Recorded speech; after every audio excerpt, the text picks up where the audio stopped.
മുനമ്പം ഭൂമി പ്രശ്ന പരിഹാരത്തിൽ നിർണായക ഇടപെടലുമായി മുസ്ലിം ലീഗ്. ലത്തീൻ ബിഷപ്പുമാരുമായി മുസ്ലിം ലീഗ് നേതാക്കൾ കൂടിക്കാഴ്ച നടത്തി. ലീഗിന്റെ ഇടപെടലിനെ സ്വാഗതം ചെയ്ത് മുനമ്പം ഭൂസംരക്ഷണ സമിതി രംഗത്തെത്തി.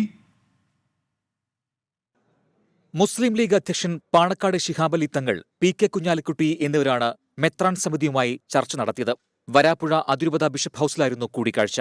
മുനമ്പം വിഷയം പരിഹരിക്കാൻ മുൻകൈയെടുക്കുമെന്ന് മുസ്ലിം ലീഗിന്റെ ഉറപ്പ്. ഗവൺമെന്റ് കാലതാമസം കൂടാതെ തന്നെ എല്ലാ കക്ഷികളെയും വിളിച്ചു ചേർത്തുകൊണ്ട് ഒരു സമ്പൂർണമായ ഒരു ചർച്ച നടത്തി പരിഹാരം ഉണ്ടാക്കണം എന്നാണ് ഇപ്പോൾ അഭിമന്യ പിതാക്കന്മാരുമായിട്ടുള്ള ആ ഒരു കൂടിയാലോചനയിൽ ഞങ്ങൾക്ക് യോജിച്ച തീരുമാനത്തിൽ എത്താൻ സാധിച്ചിട്ടുണ്ട്. മുനമ്പം പ്രശ്നം പരിഹരിക്കാൻ കഴിയും എന്നുള്ള കാര്യത്തിൽ യാതൊരു സംശയവുമില്ല. വളരെ വേഗം പരിഹരിക്കാൻ കഴിയും. ചില സാങ്കേതിക പ്രശ്നങ്ങളുണ്ട്. ആ സാങ്കേതിക പ്രശ്നങ്ങളൊക്കെ ഉള്ളതുകൊണ്ടാണ് സർക്കാർ ഇത് സംബന്ധിച്ച് ഒരു യോഗം വിളിക്കണം എന്ന് പറയുന്നത്.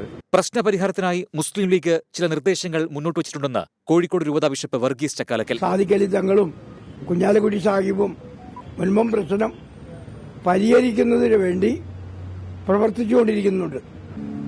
ഇവരുടെ സോളിഡാരിറ്റി ഞങ്ങളോട്, പ്രത്യേകിച്ച് മുൻപം വാസികളോട് പ്രഖ്യാപിക്കുകയായിരുന്നു. അപ്പം അത് സോൾവ് ചെയ്യാൻ കഴിയുമെന്നാണ് ഇവർക്ക് രണ്ടുപേർക്കുള്ള വിശ്വാസം. ലീഗിന്റെ ഇടപെടലിനെ ഭൂസംരക്ഷണ സമിതിയും സ്വാഗതം ചെയ്തു. തീർച്ചയായിട്ടും സ്വാഗതം ചെയ്യുന്നു. അവരാ മുസ്ലിം സംഘടനകളെല്ലാം പറയുന്നു ശാശ്വതമായ ഒരു പരിഹാരം ഇവിടുത്തെ വിഷയത്തിൽ 610 കുടുംബങ്ങൾക്ക് ഉണ്ടാക്കിയെടുക്കണം. ഇത് വഖഫ് പ്രോപ്പർട്ടി അല്ല. അത് ആ ഒരു നിലപാടിലേക്ക് എത്തിപ്പെട്ടു കഴിഞ്ഞു. പാലക്കാട് ഉപതെരഞ്ഞെടുപ്പിന് മുൻപുള്ള കൂടിക്കാഴ്ചയിൽ രാഷ്ട്രീയ മാനങ്ങൾ ഏറെയാണ്. 24 കൊച്ചി.